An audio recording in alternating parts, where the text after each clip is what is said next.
The library in Willow Creek, Pennsylvania, was bathed in the golden light of an autumn afternoon. Margaret Daniels carefully placed returned books back on their shelves, listening to the quiet breathing of the patrons around her. For her, the library was the only place where she could find peace of mind. Surrounded by books in this space, she could truly be herself. Sitting at the library counter, Maggie stared at a message on her phone from her sister Victoria. The photo showed a luxurious lunch at an upscale restaurant in New York. New campaign launch. The client is thrilled, read the comment, accompanied by Victoria's radiant smile beaming from the screen. Victoria had made a name for herself in the industry as a marketing manager for a famous fashion brand. Her ambitious and social personality was a source of pride for their parents, George and Caroline. During weekend family phone calls, the conversation always centered around Victoria's latest success stories. Maggie let out a deep sigh. She too was living a fulfilling life in her own way. She had studied library science in college and took pride in her work contributing to the local community. However, at family gatherings, her steady efforts were always pushed into the background. Her father was a successful local real estate developer, and her mother was actively involved in charitable work. They were wealthy and had social standing, wanting to provide their daughters with the best education possible. However, there was a clear bias in how they invested in their children. For Victoria, they arranged and paid for everything: private prestigious schools, study abroad programs, music and dance lessons, and even internships after college graduation. Meanwhile, Maggie was always told, "You're smart enough to figure things out on your own." She graduated from a state university on a scholarship and began working while paying off student loans. Maggie's role in the family was always that of the mediator.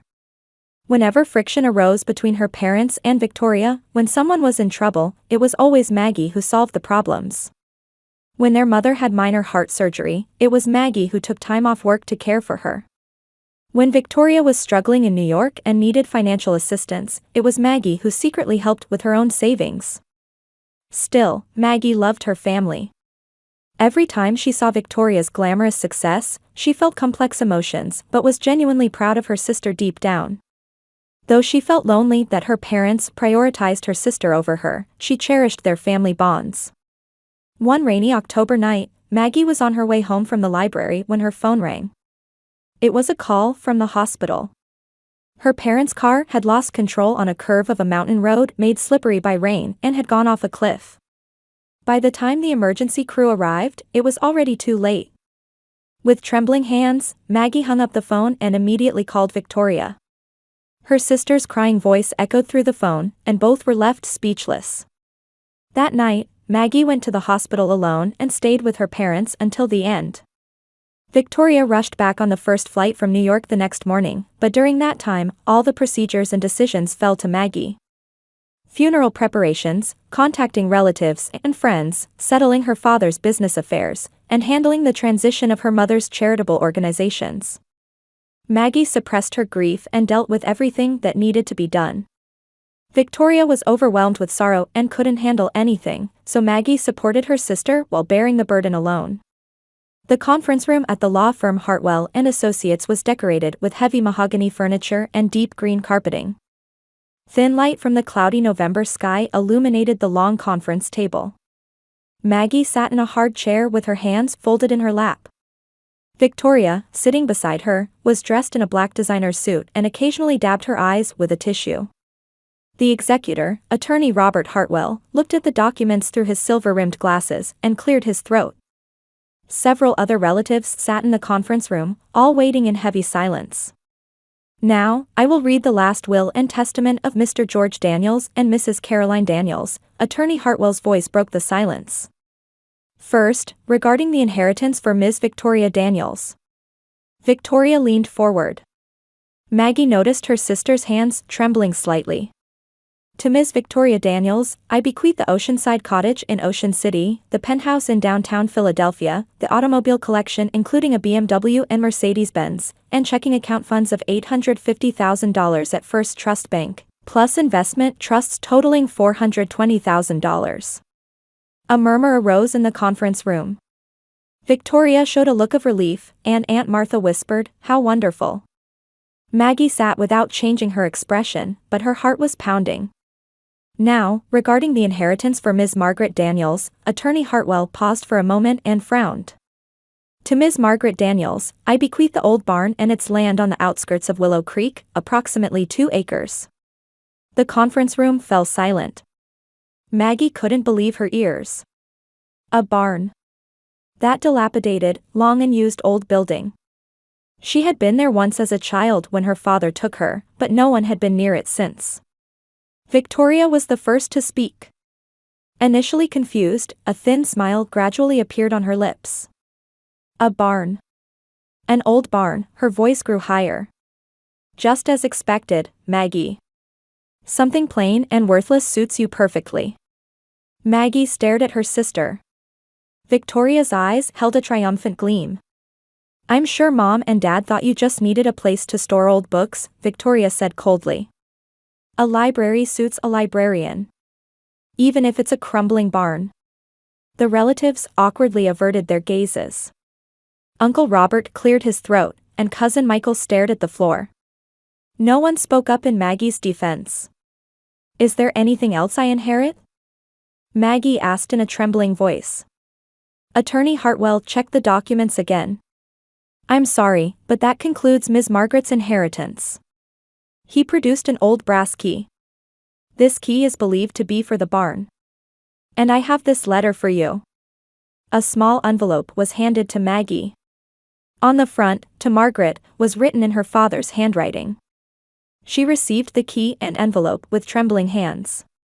That concludes the reading of the will. Attorney Hartwell gathered his papers. As they left the conference room, Victoria placed her hand on Maggie's shoulder. Sorry about that. But don't worry. You can always count on me when you need help. After all, you have a rich sister. Her words were filled with false sympathy. Maggie nodded silently and headed to the parking lot alone. Gripping the steering wheel of her old Honda, she opened the letter from her father. The brief message read only, to my beloved daughter. The truth is in the barn. Go alone. A week passed. Maggie tried to return to her daily work routine but couldn't concentrate. Her library colleagues offered kind comfort, but she couldn't tell anyone about the inheritance. Victoria sent daily photos of new furniture and cars with messages saying, the beginning of a new life. Finally, Maggie made up her mind. On Saturday morning, she headed to the barn. The road on the outskirts of Willow Creek was unpaved, and her car rattled along the gravel road. The barn stood on a small hill, surrounded by grass. The building was more dilapidated than she had imagined. The red paint had peeled off, and part of the roof had collapsed. When she opened the heavy door, the smell of dust and mold hit her nose. The dim interior was scattered with old farm tools and broken furniture. Maggie resignedly began cleaning. While sweeping the floor with a broom, she noticed that part of the floorboards in the back looked different from the rest. Looking closely, she could see a new metal plate under the rotted wooden boards. It appeared to have been recently installed. Driven by curiosity, she lifted the boards to reveal a sturdy metal door. The door had a small lock, and Maggie tried the brass key she had received from her father. With a click, the lock opened. Opening the door revealed concrete stairs leading underground. Maggie took the flashlight she had brought from her car and cautiously descended the stairs. After about 15 steps, an unexpectedly vast underground space opened up. The moment she stepped in, automatic sensors activated and fluorescent lights turned on one after another. Maggie gasped. This wasn't just a basement but a space like a secret archive. Bookshelves were installed along the walls, with organized file boxes lined up. In the center was a large desk with an envelope marked, "To Margaret," placed on it. Maggie slowly walked around the room. This underground space hadn't been recently created but showed signs of long-term use. It had proper ventilation equipment and humidity was appropriately maintained. Taking the envelope from the desk, it was much thicker than the previous one.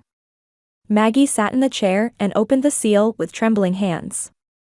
The first sentence of the letter written in her father's handwriting would completely change her world. To my beloved daughter Maggie. This place is the true treasure of the Daniels family. Here lies the truth that I can entrust only to you. Maggie continued reading her father's letter. This basement is a place I have been gradually preparing for 10 years. While outwardly disguised as an old tool shed to avoid anyone's attention, it was actually created to store the true records of the Daniels family. Maggie, you have always been the most observant in the family and have an exceptional ability to understand others. That's why I believe only you can accept this truth and make appropriate judgments. Maggie put down the letter and looked around the room again. On the shelves installed on the walls, file boxes were arranged chronologically. Each box was labeled with names like Victoria, Margaret, family records, medical-related, and financial records. She first took out the box labeled a Victoria. It contained several thick files, and when she opened the first file, Victoria's college medical records appeared. Maggie's hands trembled. There were detailed records of hospitalization for eating disorders, counseling records, and meeting records with parents. According to the records, Victoria had developed severe anorexia at age 19. Her perfectionist personality and extremely low self-esteem were the causes. She constantly tried to meet her parents' expectations and became so afraid of failure that she began refusing food. Her weight dropped to dangerous levels, requiring 3 months of hospitalization. Maggie tried to remember that time.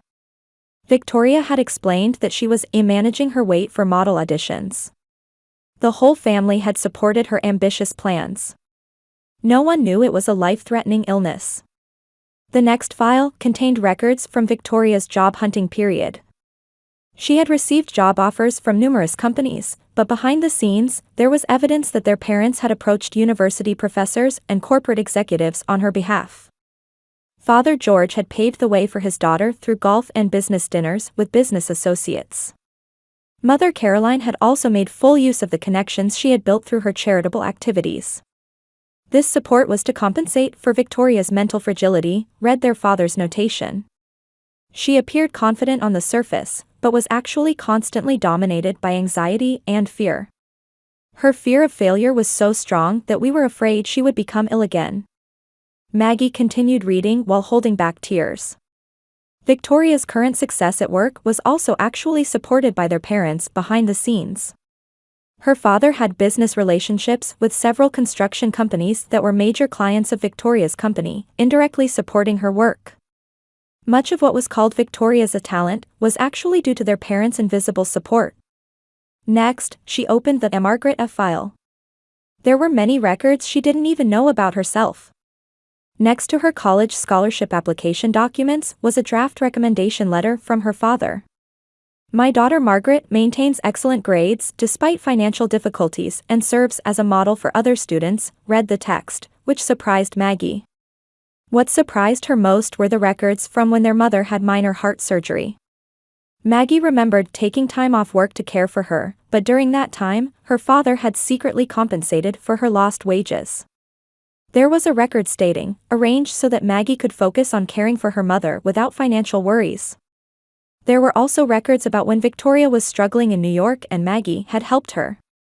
Maggie thought she had sent $5,000 from her savings, but actually, their father had anonymously sent double that amount to Victoria. It was their father's consideration to ensure that Maggie's kindness wouldn't be wasted and that her assistance would also be meaningful. Margaret's independence and compassion for others were our pride, read their father's notation. She didn't seek material support and always tried to forge her own path. However, as a father, I couldn't suppress my desire to watch over and support her. Maggie opened the iFamily Records file. Their parents' diaries were stored there. Mother Caroline's diary frankly recorded her complex feelings toward her daughters. Victoria appears beautiful and talented, but is actually very delicate and easily hurt. We must constantly provide her with successful experiences to build her confidence. Meanwhile, Maggie has inner strength.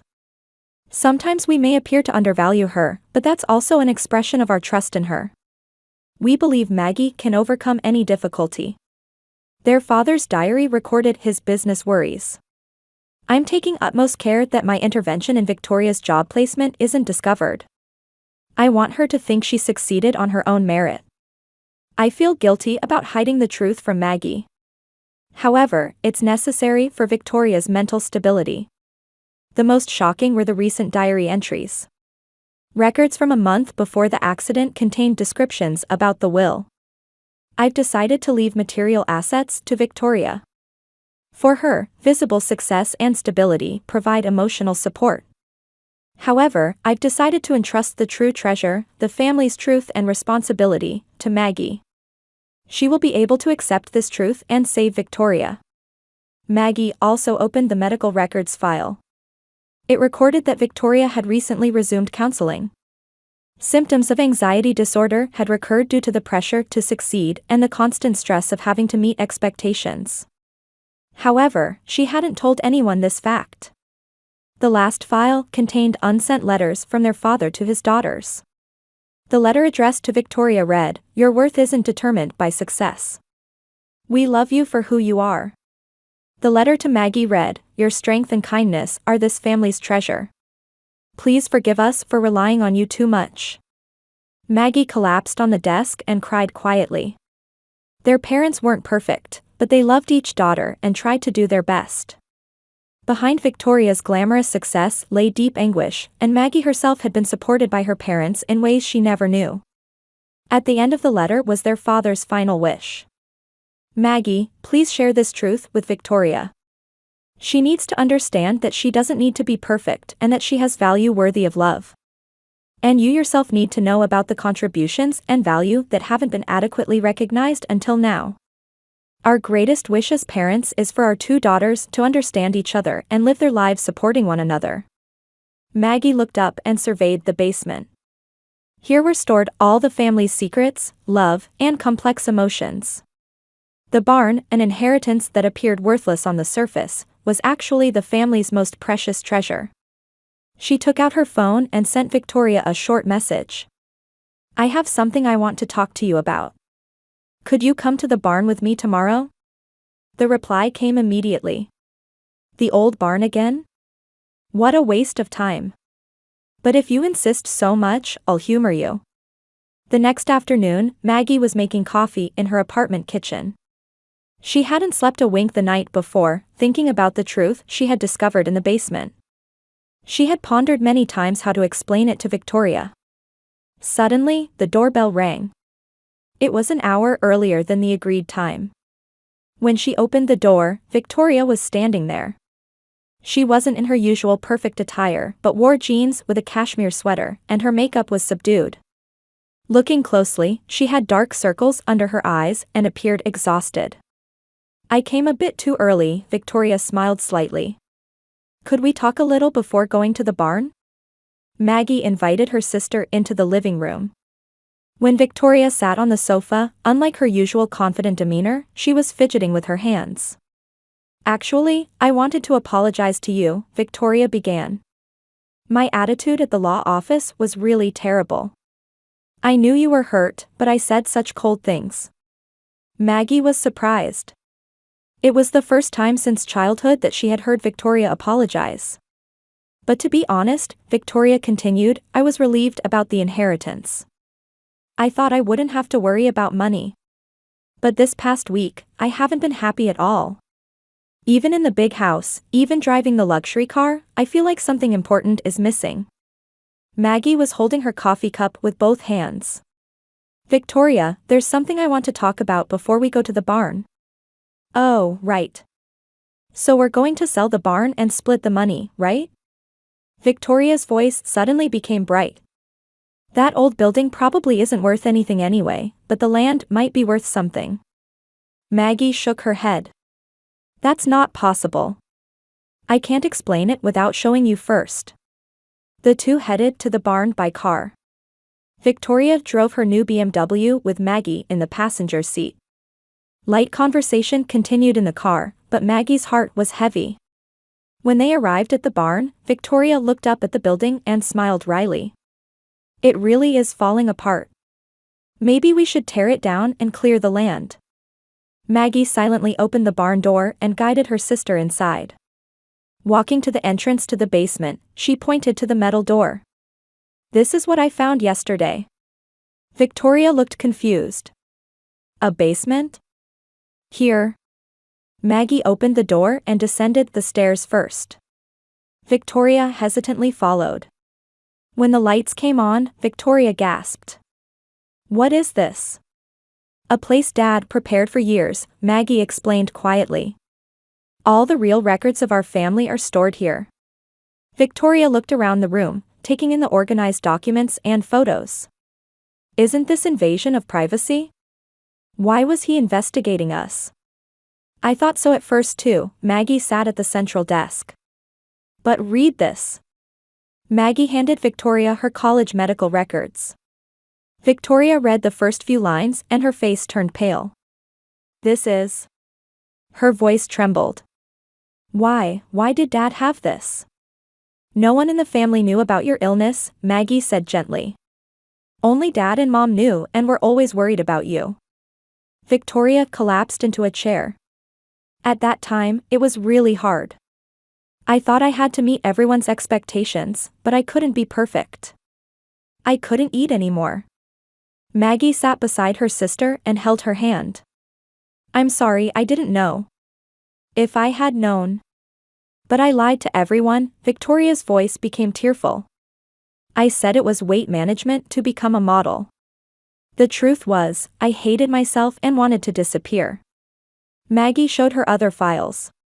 Records of their parents secretly supporting Victoria's job hunting, evidence that her current workplace success was actually due to their parents' connections. Your talent is real, Maggie said. But Dad and Mom were afraid you'd become ill again, so they tried to remove the risk of failure. Victoria continued reading the records while crying. Was all my success fake? That's not true, Maggie strongly denied. Look at this. Maggie opened another file. There were records of Victoria's good deeds that she didn't know about. In high school, she had secretly protected a classmate named Sarah who was being bullied. When Maggie was depressed from a breakup, Victoria had anonymously sent encouraging letters and favorite books. In college, she had used her part-time job money to buy textbooks for financially struggling classmates. Do you remember this too? Maggie showed her a photograph. It was a picture of Victoria volunteering at a local nursing home. When you were 16, you spent 3 years visiting every Saturday to be a companion for elderly people. Without telling anyone. Victoria looked at the photograph and shed new tears. I thought everyone had forgotten. Dad and Mom remembered everything. Your kindness, your compassion, everything is recorded. Maggie read part of Mother Caroline's diary aloud. Victoria appears confident on the surface, but actually has a delicate heart that deeply understands others' pain. Her true beauty lies in the depth of her compassion. Victoria covered her face with both hands. But at the law office, I said such terrible things to my sister. I'm the same. Maggie opened her own file. Dad and Mom also supported me behind the scenes. They showed so much consideration for me in ways I never knew. Maggie explained the hidden support she had received.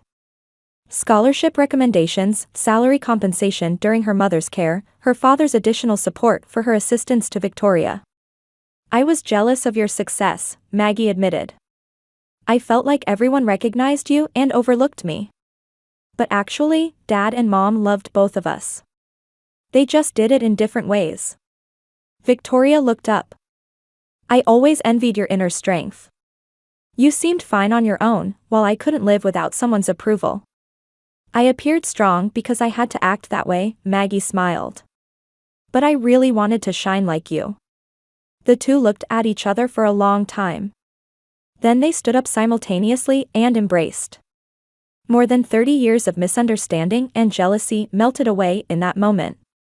Let's become real sisters from now on, Maggie said, and Victoria nodded while crying.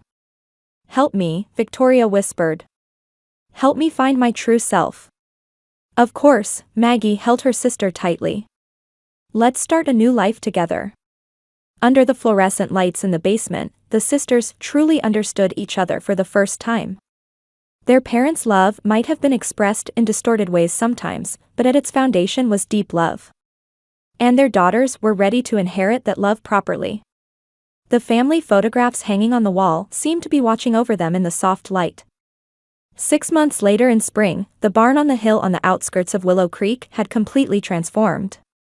The red exterior walls had been beautifully repainted, and a new sign read Daniels Memorial Library. Colorful flowers were planted around the building, warmly welcoming visitors.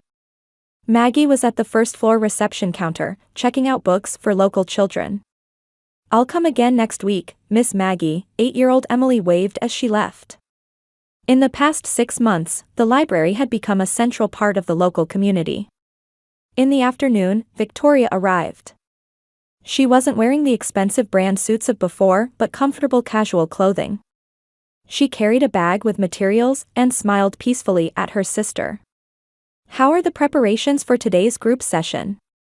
Maggie asked.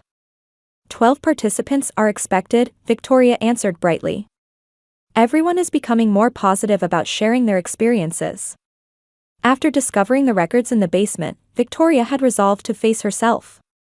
She first resumed counseling with a professional therapist, working on the perfectionism and self-esteem issues she had carried for years. 3 months ago, she established the nonprofit, True Radiance Foundation, to support young people struggling with eating disorders and anxiety disorders. She made her past public and began giving lectures about the darkness behind success. Although it required courage at first, she received gratitude from many young people and was able to find true fulfillment. Her attachment to luxury goods naturally disappeared, and she began living a simple but spiritually rich life. In the evening, after the last visitor left, the sisters went down to the basement. This space was still carefully maintained as a place to preserve their parents' records, but it had also been given the new name Room of Hope. The walls were decorated with letters of gratitude from young people who had participated in Victoria's support programs. Maggie continued her work as a librarian while writing a memoir based on her parents' records titled Forms of Love, A Family's Story. The book was scheduled for publication next month, with all royalties to be donated to mental health support organizations. "I wonder what Dad and Mom would think seeing this," Victoria said, looking at the family photograph on the desk. "I think they'd be happy," Maggie smiled. "Because we've become true sisters." The two quietly spoke to their parents' photograph. "Dad, Mom, we finally understand. The real inheritance wasn't money or things, but the heart to care for family and the courage to accept truth." Victoria squeezed her sister's hand. "Thank you for giving me that barn key. It changed my life." "Our lives," Maggie corrected. "From now on, we'll walk together." The evening sun streaming through the window cast warm light on the basement walls. The parents in the photograph seemed to be smiling as they watched their daughter's growth. A year ago, Maggie felt like an overlooked presence in the family. Victoria was chasing superficial success and had lost sight of true happiness. However, the truth hidden in the old barn taught them real bonds and the meaning of life. The two climbed the stairs and locked the first-floor door. Tomorrow, local people would visit with smiles again. As a place where young people facing difficulties could find hope, this library would continue to grow. Maggie and Victoria walked hand in hand down the path enveloped in twilight. Their steps were light, their hearts peaceful. The courage to accept truth had given them the most beautiful new beginning.